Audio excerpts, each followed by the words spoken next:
Hello and welcome to the Emotional Work Podcast, where we take a deep dive into the human condition. Now, we've had a little talk in the past about COVID-19, and we're going to come back to look at that as like a backdrop to the podcast today, because COVID-19 has changed the landscape of work for many people for a long time. Now, there are some settings like construction or hospitality or retail where what we're going to talk about today is maybe less of a priority or less of a change or a shift for them. And so this episode focuses on mainly those workplace settings where people might be doing more sort of knowledge-based work. There's also a personal interest for me because the teams that I lead are spread both within the UK and across mainland Europe. And for many of our clients, we're helping them with shifting processes, ways of working, and developing the capabilities to work and lead in a remote and hybrid way. And that's the focus of the podcast today then, about leadership, but in particular leadership in remote and hybrid teams.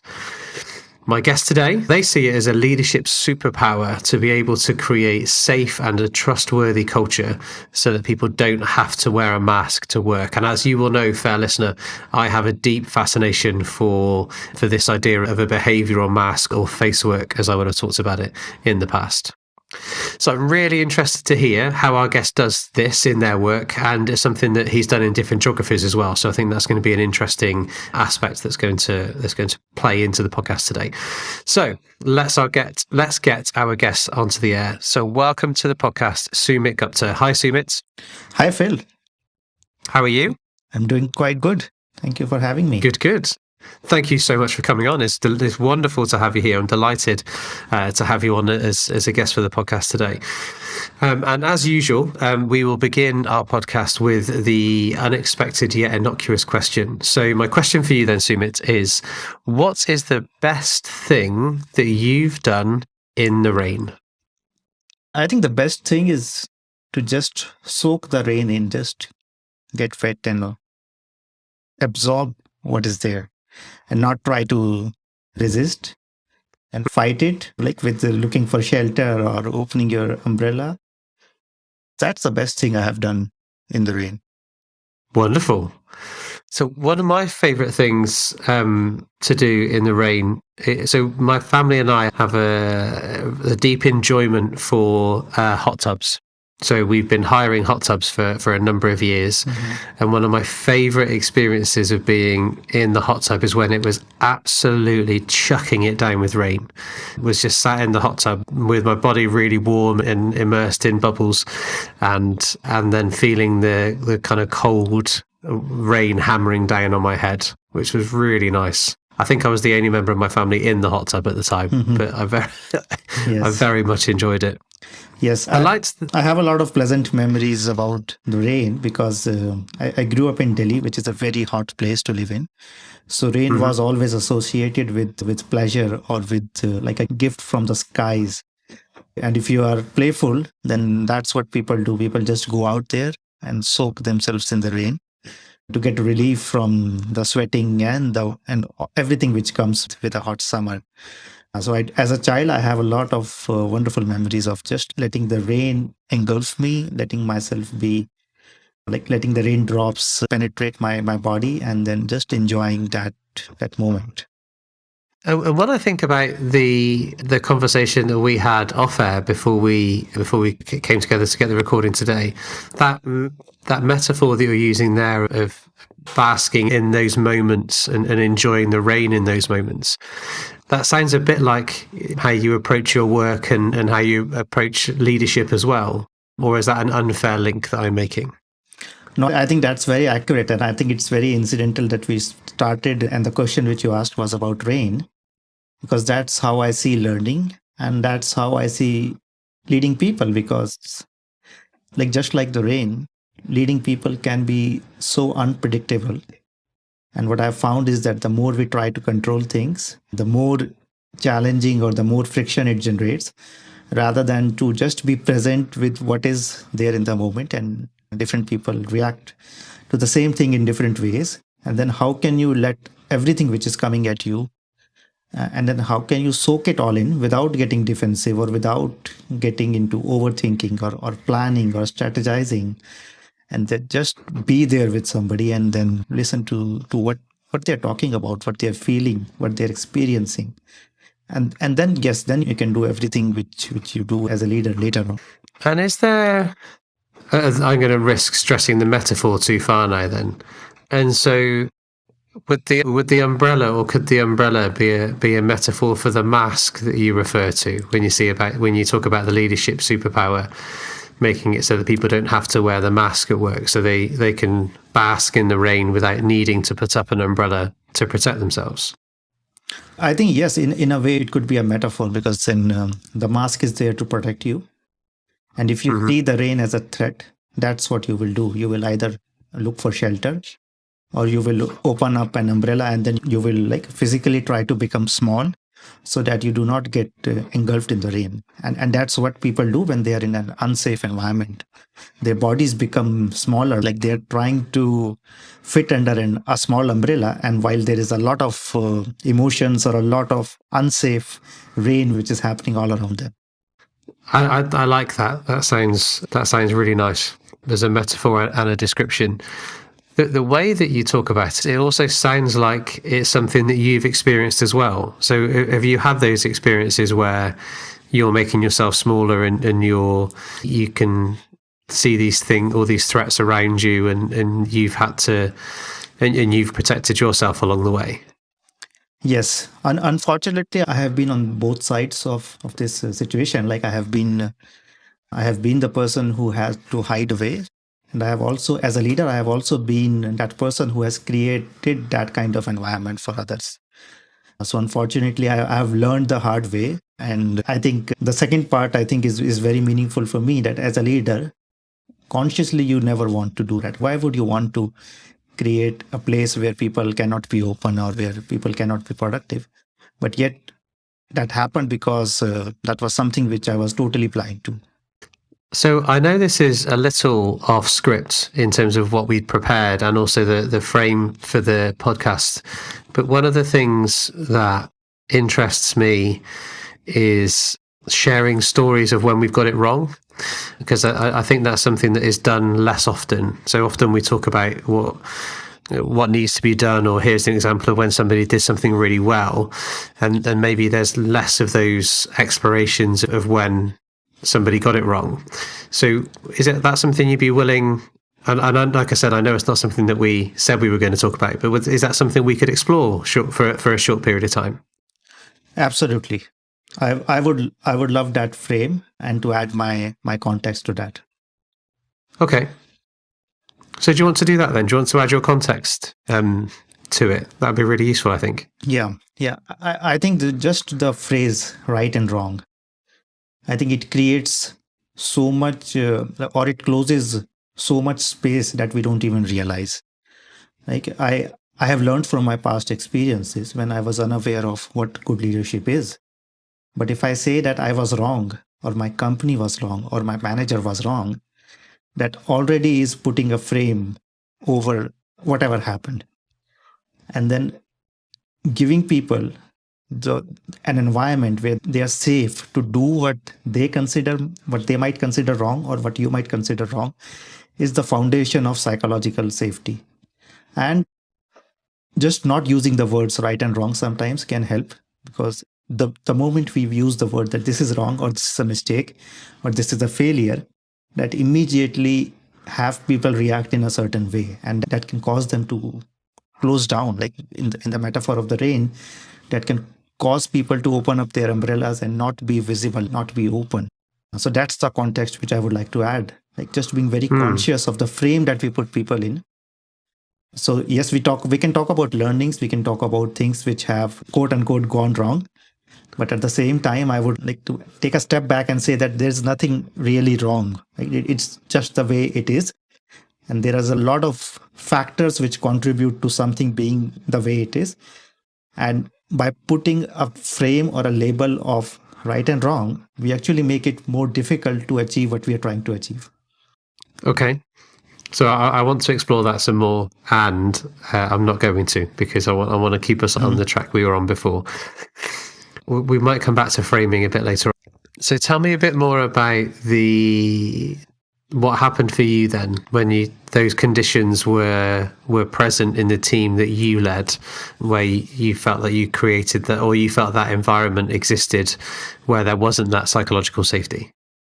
Yes. So I came from a very technical background, and I was promoted to management because I was good at my usual job of software programming. And that's what happens in the industry most of the time. And nobody told me that leadership or management was a totally different domain or skill than programming or than dealing with computers. And then the importance of empathy, the importance of communication that comes with becoming a manager.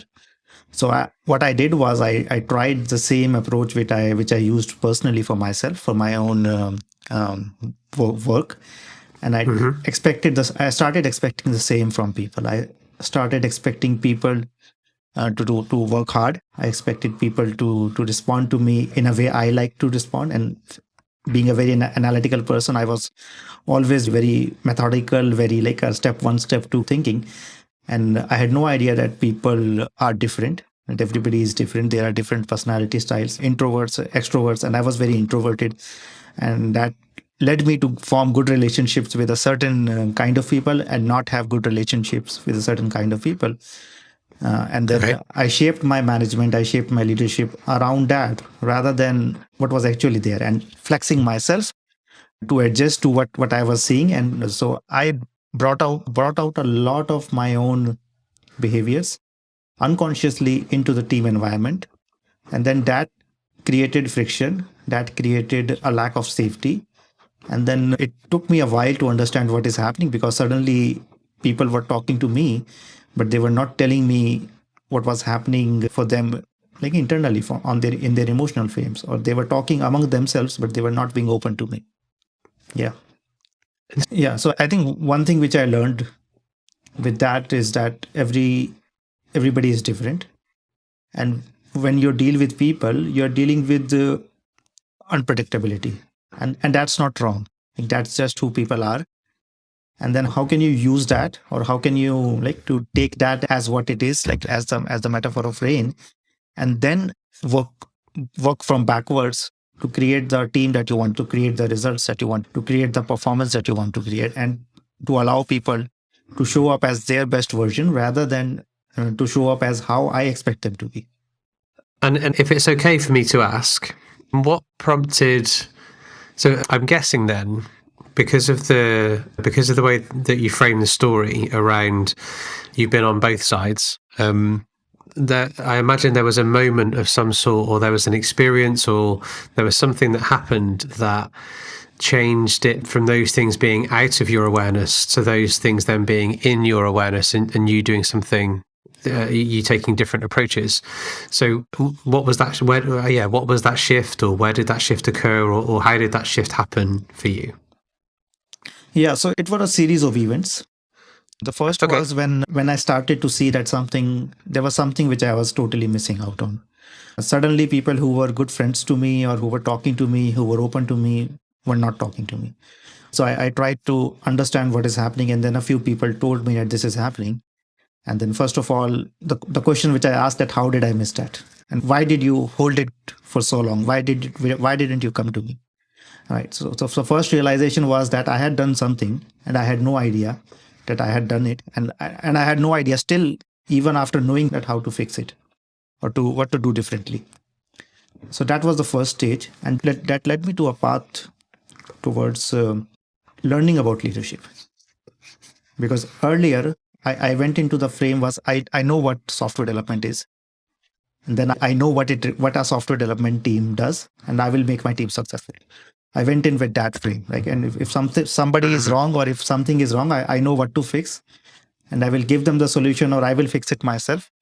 So I went in with that frame, that I know everything. And I think what those few people who gave me that feedback, that this is what is happening, and that is why they are closing up, made me realize that I do not know everything. And then that allowed me to go out and seek or learn about leadership, learn about communication, learn about human behavior. which earlier I was not even doing because I thought I knew everything. So that's one thing. And then what that led to is a couple of leadership training programs.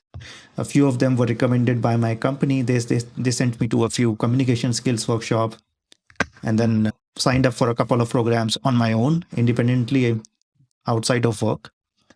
And then that got me into this journey, which I continue. I would say for the last 10 to 12 years, I have been fascinated. I have still not come to discovering what goes behind human behavior. I think it's such a rich field of understanding. For the last 10 to 12 years, through multiple trainings, multiple programs, talking to multiple people, I am constantly learning about what does it mean to be a human being and why do people behave the way they do. So that's my journey. It started with that revelation that there was something which I do not know. And then the next steps have been basically trying to fill those gaps or trying to get better at understanding that. One of the things that I've noticed then, first of all, I will say thank you very much for sharing, Sumit. Thank you for sharing those experiences. That was really, really interesting and useful to hear. What that's getting me thinking then is that approach of I learn a way of working, a way of doing things that you had in software development, and then you took that into a new context. So you took that into then leading a software development team, and you look to then apply what you knew already.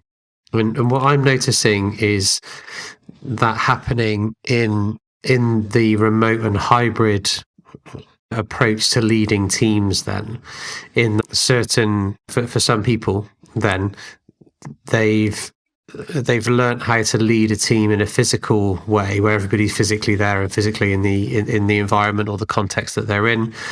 And then with the impact of COVID and the rapid acceleration of shift towards, in some workplaces, not all, more remote and or hybrid teams, the application of approaches and techniques that may have worked in a physical setting are then not working, or certainly not working as well in a hybrid or remote setting. Is that something that you've noticed as well in your work? Yes. I think you're touching on something important here, that when our context shifts, we do not shift our practices, we do not shift what we do. And then obviously some things will work the way they used to, but some things will stop working just because of the context has shifted. And it has shifted so dramatically with the move to remote and hybrid work. And it's the same kind of situation, right? Because you do not even know that you do not know something.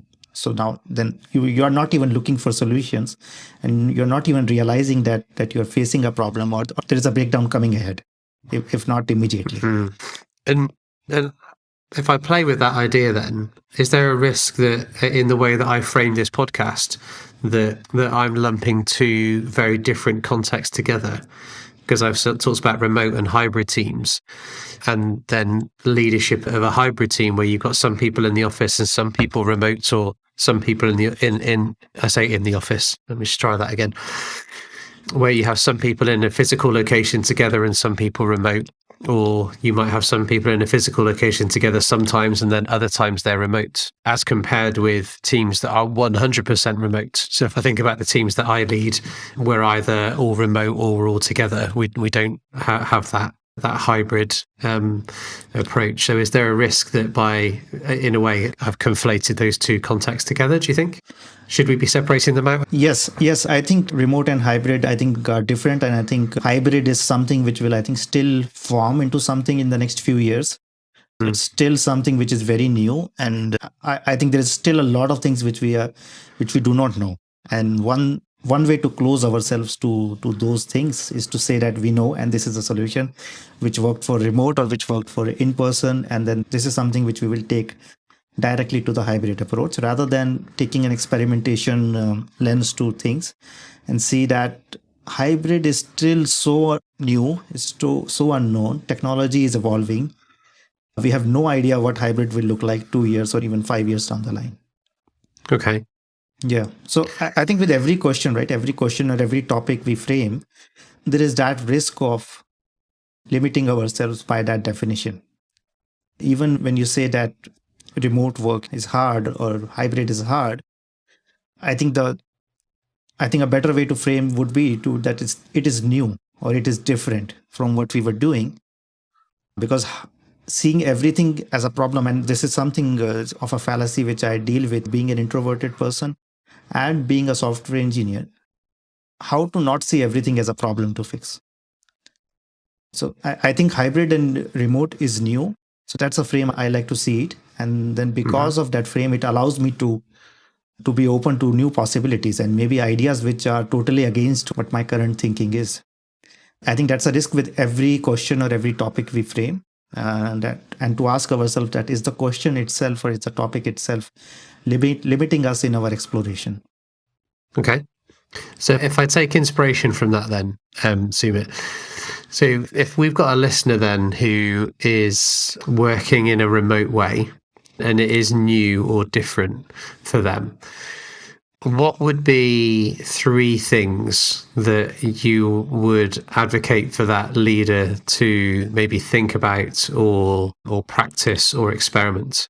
And I'm now crossing my fingers and hoping that you're happy with those 3 frames that I've put. But let's go with it. So if there was someone listening to this podcast who is doing that, then so they're leading a remote team, what might be 3 things that they might need to think about, practice, or experiment? Yes. So I think the first thing would be exactly what I was just talking about, is to frame it as new, frame it as different, rather than frame it as a problem or as a challenge. And what that allows you to do is to listen to different people differently.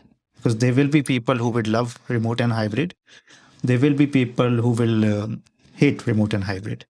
And to allow for that flexibility and to learn from both of them, right? Rather than going into with a frame that this is what you should be doing, or this is what I have seen work in my previous company or in this company. So this is a policy or this is something which we will do. Like to get very practical, like one thing which I have seen people struggle with is the stand-up meeting. Right? It has a place, and that's my current thinking. And I'm open to being proven wrong. But my current thinking is that the stand-up meeting is a very powerful meeting in person, because it creates that physical sense of togetherness. It creates that small space of maybe 10 to 15 minutes, 20 minutes, where people get together and connect in a way that they normally don't do. In a remote world, if you take the same metaphor for doing it on a screen, basically, if in what we are doing in the remote world is we are talking to screens.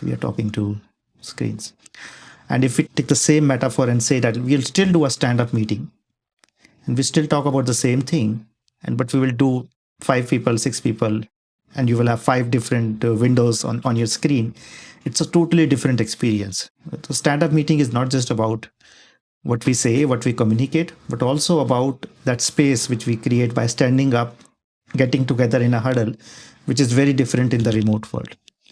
So I think that's where I have seen some companies adapt. Like they have almost limited, like I have almost removed any kind of information sharing to asynchronous channels.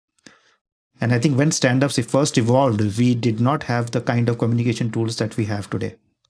Like tools like Slack or instant messaging, or even like Zoom, or using audio to communicate. So I think what some people I have seen doing it well is to use a meeting for personal connection, use a meeting for that kind of information or bonding, but take away all the information sharing unless it requires a conversation to asynchronous channels. Right? And then stand-up meeting can basically become a place where you do it not every day, maybe a few times, and then everybody gets to choose according to their flexibility.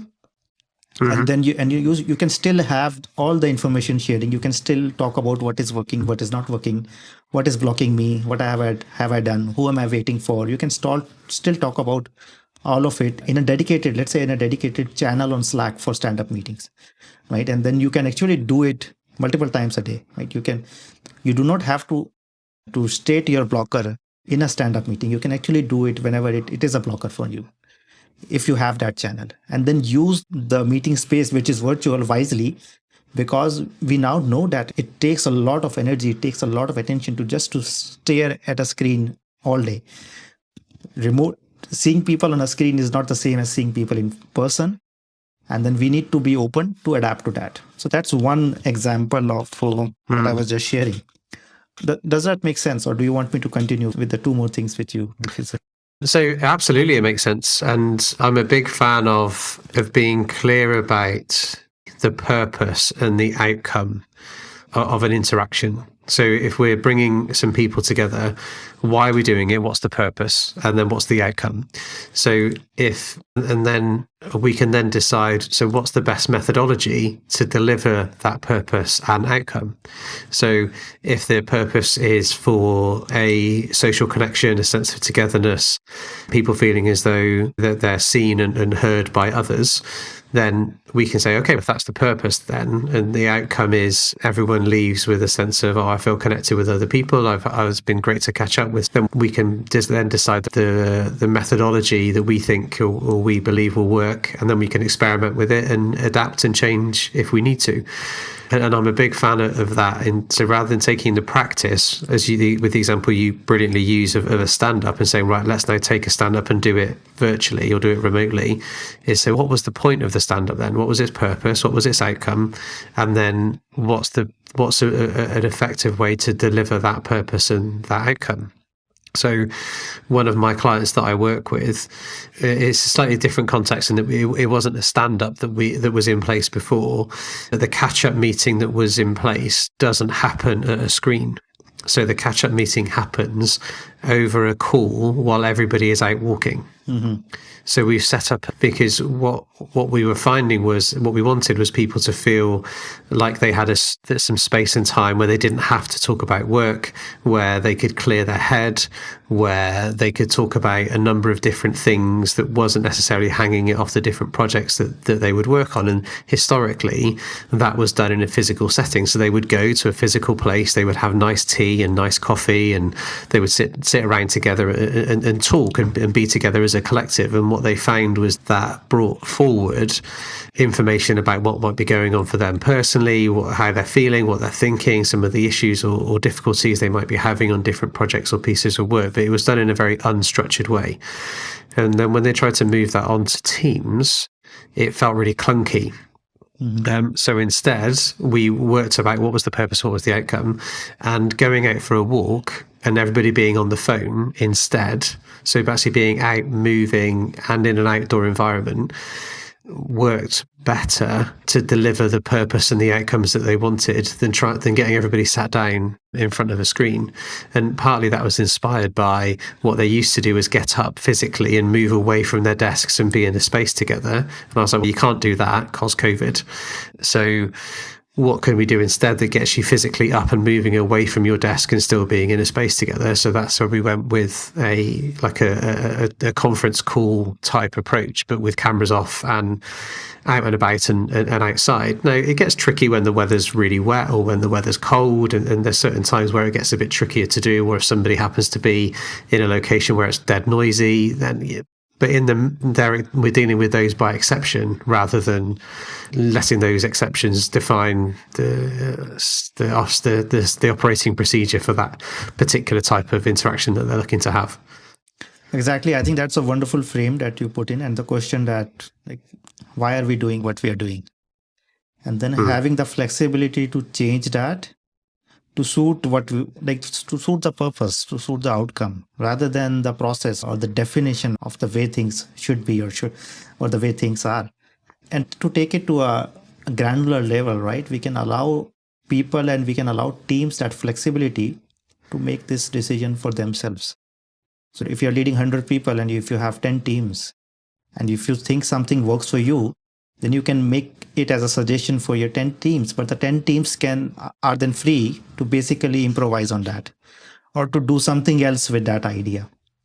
And in the frame of, or with the perspective of the same purpose that we are trying to achieve. So if the purpose is to share information, what works best for this team versus this team, if the purpose is to build bonding and to have an open conversation, then what might work best for one team might work best for a different team.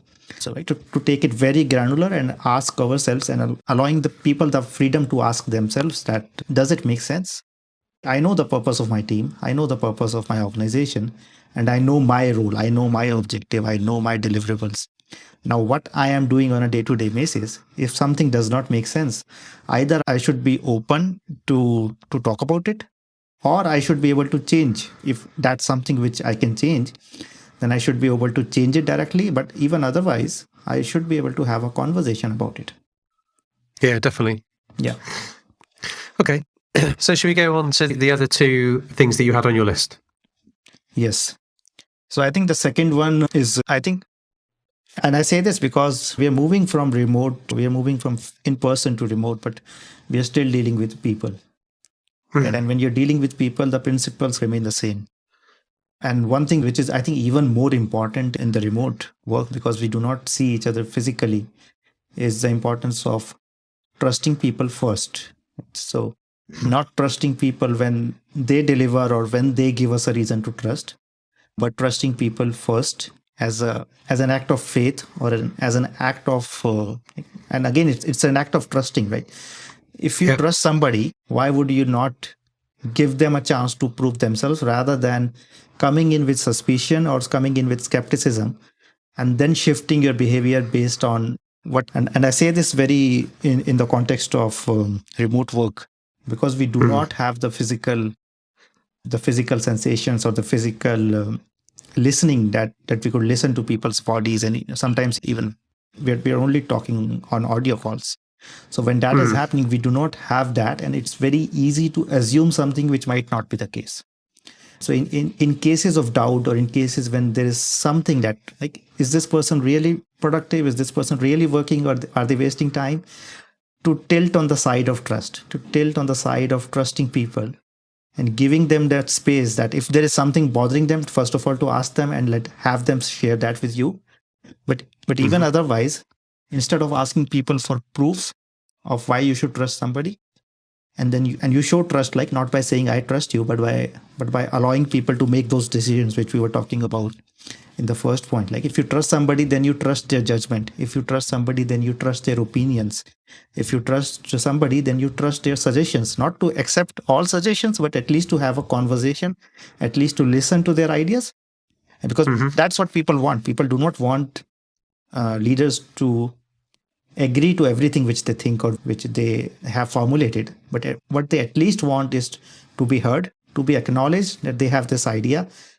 And that builds connectivity, that builds that we are on the same team together. If you listen to somebody, even if the idea is, let's use the word totally bullshit, even then, if you listen to somebody, even if you make them feel heard, that's good for the team, that's good for your leadership. And that's what means for creating a safe environment. That's what trust means. So that would be the second thing which I would say. It's a easily thrown around word, but it goes very deep in what you can do if you're operating from trust, rather than if you're operating from skepticism or fear. So I like that one a lot. One of the things that I get very frustrated by is the idea that we want to monitor how people are working or what they're doing remotely. That we want to that we want to put some kind of monitoring process in place around how long they're at their desk, what applications they're using, how long they're using the applications for. That monitoring of remote workers. When I see news stories about it, or the growth in remote monitoring, the way I interpret that is that says an awful lot about the culture within an organization that feels like it needs to have those degrees of monitoring and assessment going on. So I need to be clear that we need to make sure we've got the right security protocols in place. We need to make sure that we're not leaving ourselves open to any IT breaches or security breaches or cyber attacks or all those things. At the same time, though, what we don't need to be doing is monitoring how many hours have you spent on Word today, how many hours have you spent on your emails, or all those things, because it for me, to your point, it comes from a place of fear, of I'm scared that people aren't working. rather than coming from a place of trust of, I trust that people are doing what they need to do to deliver the outcomes they need to deliver. And then if the outcomes aren't delivered, well, that's a whole other thing then. So if the outcomes aren't being delivered, then there's conversations to be had about why that isn't happening. But monitoring or remote monitoring, for me, isn't the solution or the way to do that. Yes, I think like such kind of activities have no place in the 21st century unless it's a compliance issue, or as you said, it's required to protect a larger threat.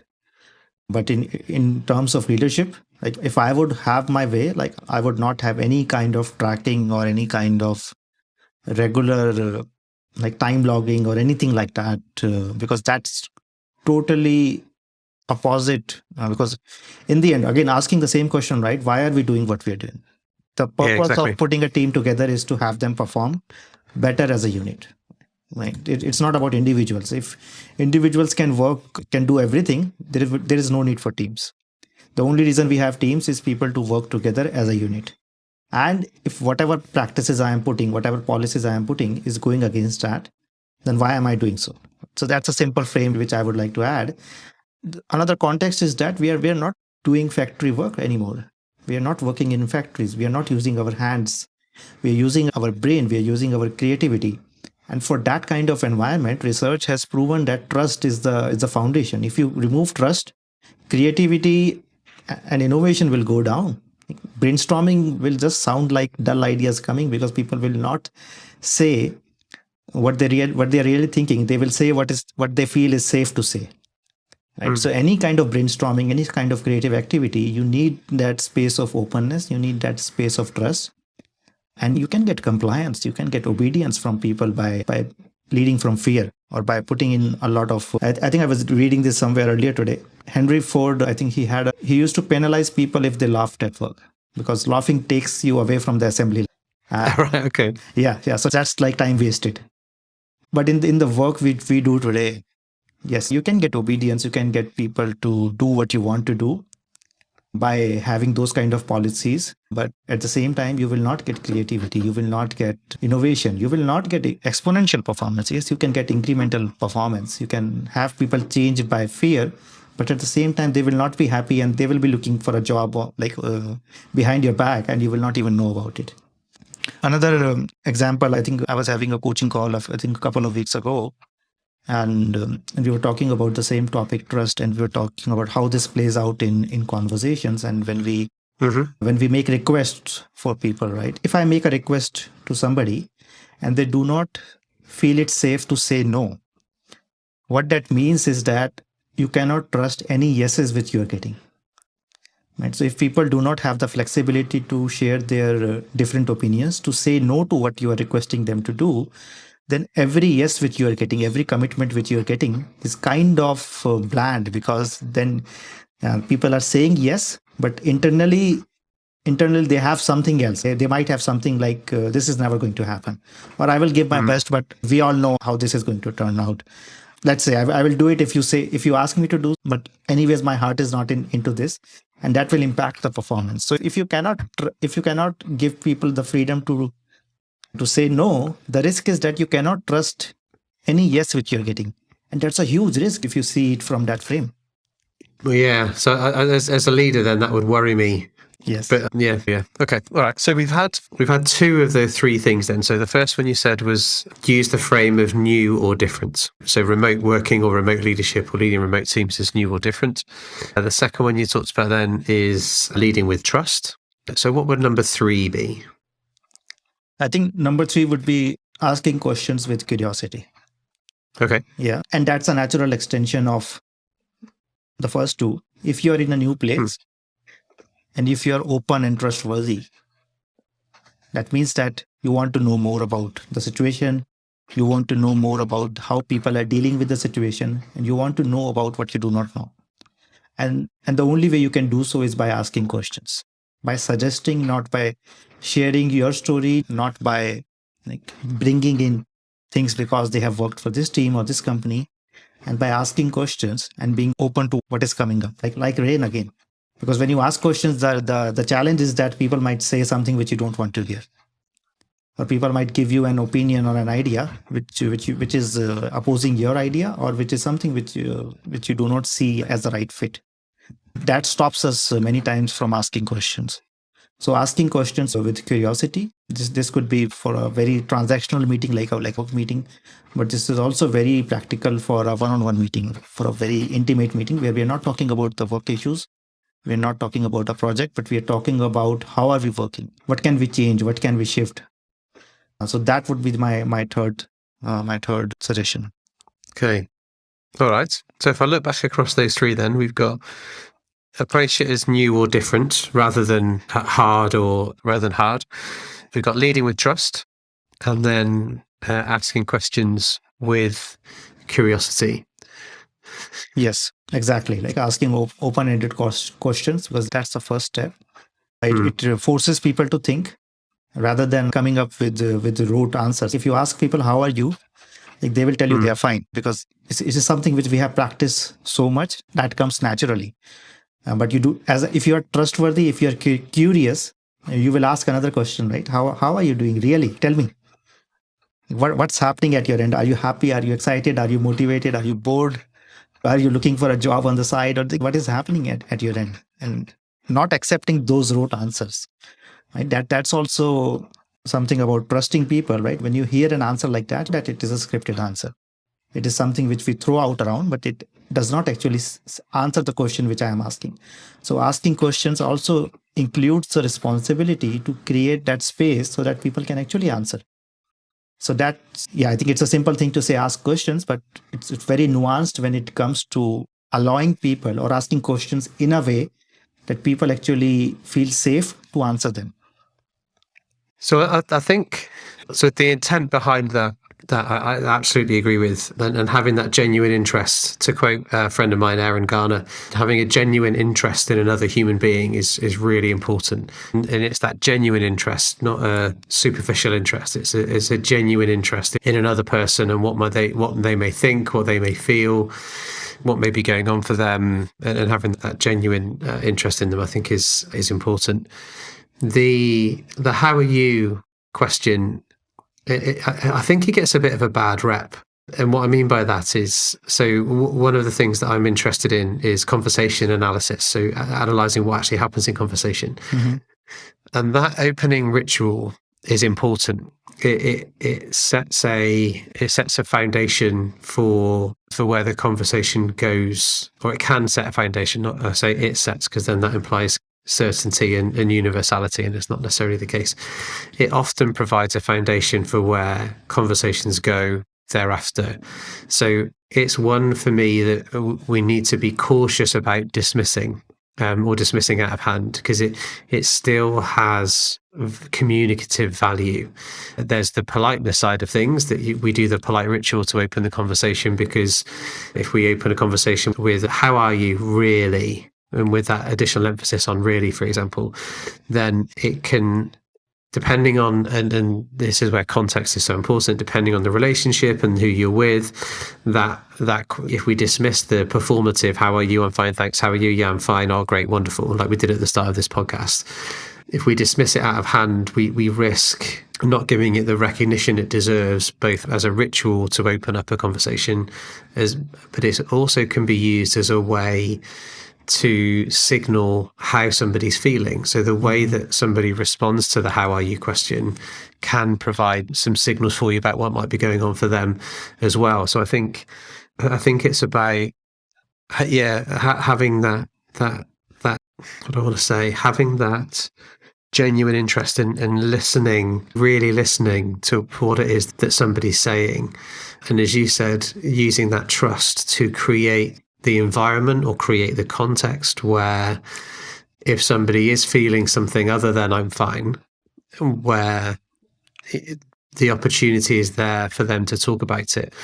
And I can't remember if I shared this story on the podcast before. So one of the teams that I led when I first started being interested in analysing behaviour and nonverbal communication and emotion and facial expressions and things like that, there was a member of my team who was really struggling with something personally. Every day when they'd come in, I'd ask them, how are you? And they say they were fine. And the fine would be accompanied with a look of sadness or distress on their face. It would occasionally come with a change in pitch. So sometimes it'd be fine, sometimes it'd be fine, sometimes it'd be fine, sometimes, so it would be variation.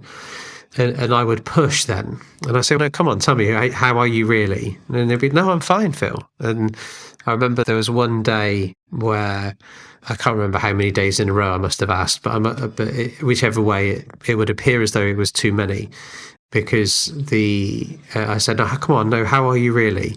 And it was, Phil, I don't want to talk about it. If I wanted to talk about it, I would have answered that question when you asked me yesterday and the day before and the day before that. I don't want to talk about it. I was like, okay. And my intent was one of care and support and understanding and wanting to help and all of those things.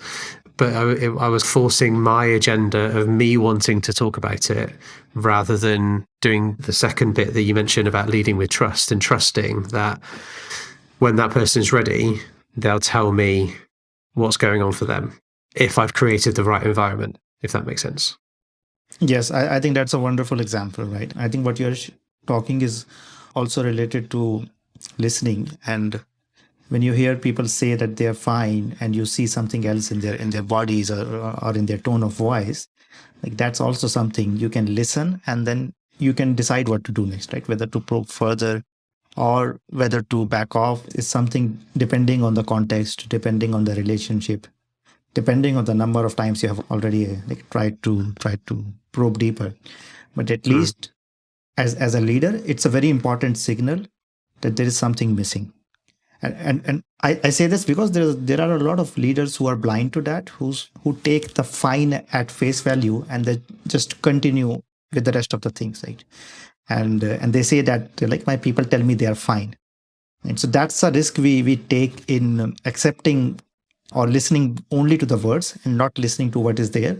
Yes, but once you listen, once you take that genuine interest in somebody and you listen that there is a lack of harmony in what I am listening in and what I am sensing, then what do you do about it? You can try multiple things, and sometimes you can be the reason, right? Why people don't want to share something. And this is something which I have found as a leader, is that to say that did something I do is causing you to not open up about me, all right? Or do you have a fear of how this might reflect to me if you open up about me? And then, because one thing which I've learned from the previous experience, which I started the podcast with, is that there are things which I do not know that I do not know. So there still might be things which I have no idea that might be stopping them from opening up to me. And then sometimes just by phrasing it like that, feel free to share, and anything which you share does not have to go out of this room, even if it is whatever it is there. So is their lack of trust with me causing them to not open up? And then how can I contextually frame my question? And that could be saying that, exactly, right? This could be something which I have done in the past, or my way of leading in the past is not allowing you to open up. And I want to create a safe space for this one conversation. Whatever you say, if you want to say it, it's restricted to this conversation. It's not going to affect anything which I do later on. And then, yes, obviously people still have the choice to not open up to you. And then you have to respect that choice. You cannot force trust on others. Like trust, I think that there is no equivalence of, there is no parallels between trusting and then having expectations from people or forcing people to trust you back. So you can trust people, but people will trust you back in their own time, in their own space, depending on their context. So I think that's a wonderful example which you shared. So there's one more thing I want to add, and then I want to ask you a question about myths and misconceptions, and then we'll start to close the podcast off. So the other thing that's come to mind as you were talking there, or as I was listening there, was that often I think it feels like when something's going on for somebody else, that as humans we can think it's about us. So we can think it's about me, or it's about my behaviors or my actions, or the work that I'm setting for my team, or whatever that may be. And one of the things I encourage both my coaching clients and if I'm doing some leadership development work as well is hold on to the hypothesis that it could not be about you, because often it isn't about you. Often it's about something else. So what we see in behaviors or actions of others is to do with things that are happening for them. Because we see them in our interactions with that person, we then think it's about us. And invariably, it's not about us. Invariably, it's about something else. But I think there's that ego part of us that thinks it's about us, when often it isn't actually about us at all. It's about something else entirely that's going on for them. But we make it mean something bigger because we make it about us, when actually it often is not. Yes. I think you used a wonderful word there, right? Hypothesis. And I think if people just start to see those ideas or those thoughts which come up because of the ego or because of their obsession with I and me, and this is a human condition, right? This is not about any particular person. This is something which we all absolutely do. To see it as a hypothesis. And that's a huge, big thing. Because what happens is that when we don't see it as a hypothesis, we take action on it. So if I sense that my teammate is not trusting me, then that's a hypothesis rather than an assumption, which now I act on either by talking to them with mistrust myself or asking them for some justification or something. To see our own ideas and thoughts as hypothesis, and then being very conscious about acting towards that and asking the same question, right? For what purpose, for what outcome am I creating this? Right? So if I get a sense that my boss does not trust me, is this going to help me in that relationship? Unless I go and talk to the person directly, unless I go and make a complaint or go and share the way I am looking at the world, unless I take that action, that hypothesis is not going to help me with forming a good relationship with my boss or having me perform the way I should be performing in my work, because it's going to linger in my thoughts in the back of my head, and that is going to have an impact. So just that one word which you used is so powerful, to see your ideas, to see your thoughts as hypothesis. And then either you can go ahead and gather evidence, gather data for that, gather reasons for that, or you just drop it. Yeah, definitely. Yeah. Okay. So before we close off the podcast, then I wanted to ask, is there or are there some myths or misconceptions that you would like to address or put to bed about leadership or leading remote and or hybrid teams? I think one misconception is that this is a problem to solve. Or this is something which needs to be met with a strategy. And I think especially at this time, it needs to be met with openness, and it needs to be met with curiosity, and to be open to trying out different things as hypotheses, as experiments, and then giving people the space to implement what works for them and their teams. I think that's one big one. And I think second one is about leadership in general, and not about remote and hybrid teams, is that people are different. And the same person on two different days are different people, because they might be facing totally different situations. So people are different, and then unpredictability is not a bug. Like I used to think like that earlier, that I can't trust people because they are so unpredictable. So unpredictability of people is not a bug, it's actually a feature. And if you can listen to that, if you can tap into that, that can unleash a lot of creativity, that can unleash a lot of innovation by creating an environment of trust, of psychological safety, and then where people do not have to put a mask at work, do not have to show something that they are which they are not, and to be okay with opening up, to be okay with sharing what might be unpopular or unfamiliar in that context. And I think that's the biggest one, I think, which is I'm still discovering, that not to form expectations or not to put people into boxes, and not to restrict them because of either what I have heard from others or what I have seen myself, or even what I heard them speak to me yesterday. And so people are unpredictable, and that means that they can change. That means that things can go from good to bad, but also things can go from bad to good. Performance can change. And giving people that space and that trust comes with acknowledging that idea that people are unpredictable, and that's not a bad thing. Okay. I like that frame. Unpredictability is a feature, not a bug. And from a software developer as well. Yes, Nice. yes. Okay. All right. So if I bring us together and wrap the podcast up, then my kind of questions that I always ask every guest on closing, is there someone that you would recommend that we seek out as a guest to get onto the podcast? Yes, there are a few leaders I have worked with in the past whom I would consider exemplify that kind of leadership that I believe. And then there are also a few people I have learned most about, and those people are coaches and trainers in this space. And there are a few names which come to mind which I can recommend. Okay, and those would be? So one of them would be Samir Dua, who is my coach currently, but also he leads the Institute for Generative Leadership, and he has written a couple of books on the topic of leadership. And I have followed him. He's currently living in the UK, and certainly he's one of those people. And then, Okay. I think just to add something else. So I read this book, Conscious Business by Fred Kaufman, and it's still there on my desk every day. And I think the first time I read it, it must have been 6 or 7 years ago. And this book has made such a big impact. And I do not know the author personally, but this book has made such an impact for me. And I take it as a reference manual for leadership. So that if you can get hold of the author, I think he's a wonderful person too. And I think he was like a senior VP in LinkedIn at one point of time. Okay. Yeah. So he's also that, and I would recommend that book to anybody. And the book is called Conscious Business, did you say? Yes, it's Conscious Business. Yes. Well, so we'll put a link to the book in the show notes. Wonderful. That probably takes me on to my second question then, around what resources, so books, videos, talks, would you recommend for people? And we can put links to those in the show notes.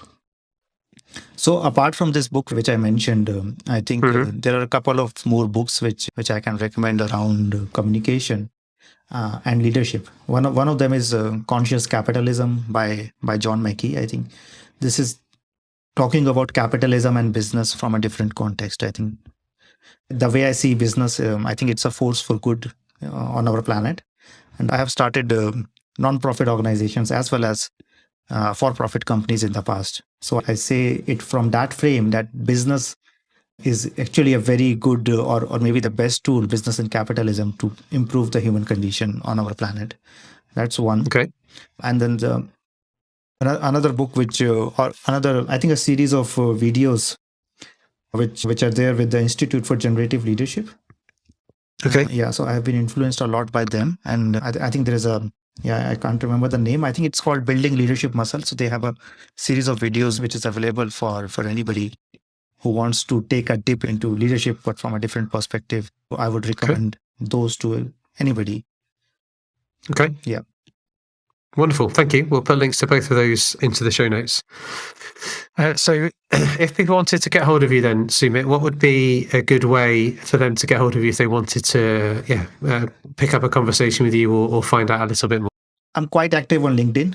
So that's the easiest way. I'm also always available on sumit@deployyourself.com by email, because I write a lot on my website. I write a lot of articles, and a lot of people reply back to me. And I always love having those conversations. So my website, deployyourself.com, and on LinkedIn. These are the two places where I'm most active. Wonderful. And we'll put links into both of those things then. So we'll put a link into your website. We'll put your email address in as well, if that's okay. Sure. That's perfectly okay. Yeah. Okay. And then we'll put a link into your LinkedIn, if I can say the word link. We'll make sure people can get to your LinkedIn profile as well. Yes. All right. So is there something else then, Sumit? Is there something else that you're thinking, feeling, or want to say before we close off? I think I loved our conversation, how it flowed. And I think the only thing I would share is that I'm excited actually about helping people be better leaders and seeing leadership as a skill which anybody can learn rather than as a role or as a title. So I'm actually pretty excited about this whole space and this journey which I started around 12 years ago, and I still continue. And every day I read something or I hear something which piques my curiosity, and then I explore this topic further. So I'm constantly curious and excited, and I'm looking up for what the world will show up. How will work change? How will leadership change in the coming years and the coming decades? Wonderful. Fantastic. Thank you so much, Sumit. I've really enjoyed our conversation as well. It's been great to have you on the Emotion at Work podcast, and thank you very much. Thank you. Thank you. You've been listening to the Emotion at Work podcast, and if you got this far, you must be interested in the role that emotions have in the workplace, either within individuals, between people in teams, or in organizations as a whole. So head over to the Emotion at Work hub, which you can find at community.emotionatwork.co.uk. Thanks for listening.